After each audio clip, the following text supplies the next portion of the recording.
You'll get it over time. Yeah. Shannon, congratulations on completing speech number 2. It is always very difficult to get those first 5, I think, under your belt. It's a very stressful time, especially when you're surrounded by people who are just, over the top, highly capable people in the speaking arena. No names to be mentioned, Scott. I would like to congratulate you also on good execution of speech number 2. Your objectives were as follows. Create an easy-to-follow outline. I think you were successful in this because you began your speech with a brief précis about the Hong Kong protest situation. That was very helpful to get us the background we needed to understand the points within your speech. I think the broad point of this speech, if I'm not mistaken, was to incite us all to take some action. Take on the plight of your friends and family who are oppressed in some way or feel disgruntled about some situation. In the outline, however, I found that I was suddenly at point number 3, and I didn't know what happened to points number 1 and 2, which really explains very clearly why I was such a poor student. I'm not certain that it was your fault, but I suspect I'd rather it be you than me.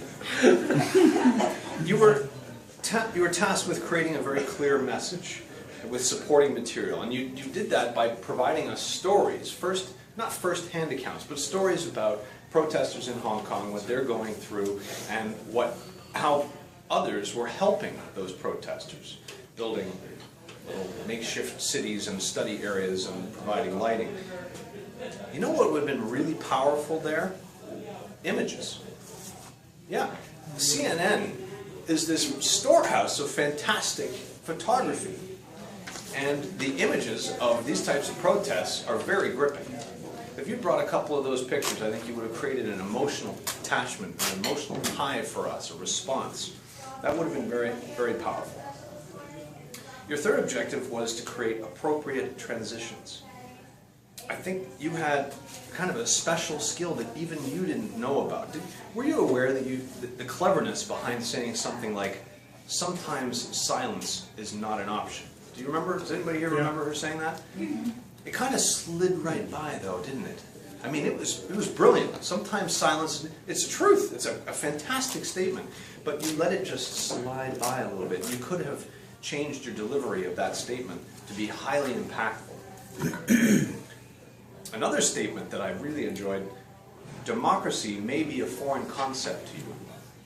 There's a slight pun in there because you were talking about Hong Kong, which is a foreign place, and here in the US, it is a foreign.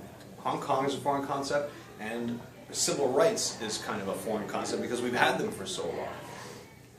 Another point that you could have played on further, I think.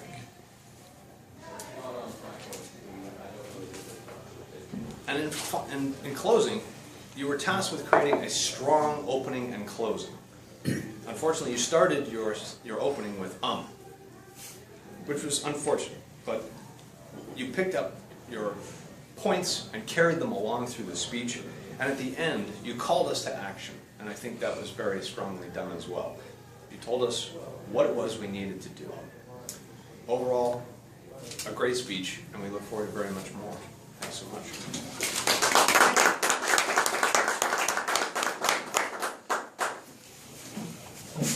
Our next